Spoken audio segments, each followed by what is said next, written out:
In this video, I will be showing you how to fix the ChatGPT model not found error. Let's get started. If you are open on your browser and encountering issues loading the platform correctly, the first thing I do is check for any necessary browser updates. I navigate to the top right corner of my Google Chrome browser and click on the three vertical dots to open the main menu. From the drop-down list, I scroll all the way down, hover over Help, and click on About Google Chrome. This opens up a new Settings tab where Chrome automatically begins checking for updates. As you can see, an update is ready, so I click the Relaunch button to restart the browser and apply the changes. Once Chrome reboots, the Settings page confirms that the browser is now completely up to date. I close this tab and head back over to the ChatGPT tab. Even after updating, it's a good habit to double-check if the issue lies on OpenAI's side. To verify this, I open a new tab, click into the search bar, and type in OpenAI status before hitting enter. I click on the official OpenAI status link at the very top of the search results. On this page, I look at the system metrics to see if there are any active outages or degraded performance issues affecting ChatGPT or its APIs.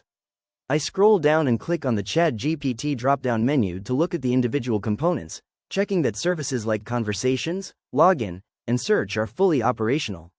Everything looks completely green and healthy here, which means the issue is likely local.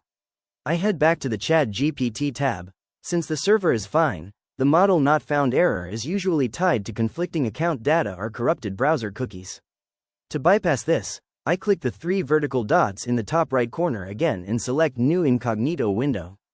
In this fresh, isolated incognito window, I click into the address bar and type in chatgpt.com to load a clean version of the site without any cached baggage. Now that the page has loaded successfully, I click the Login button in the top right corner. When the login prompt pops up, I click on the email address field and type in my registered email. Once my email is filled out, I click the Continue button. This redirects me to the Google account verification page. I type my email address into the field once more and click Next. Finally, I move down to the password field, securely type in my password, and click the Next button to complete the login sequence. The browser redirects me seamlessly back to the main interface. As the page refreshes, the sidebar loads up, my past conversations reappear, and the main input field is completely active and ready. The model not found error is officially resolved, and I can successfully use ChatGPT again. If you found this walkthrough helpful, please consider liking the video and subscribing for more quick tips and tutorials.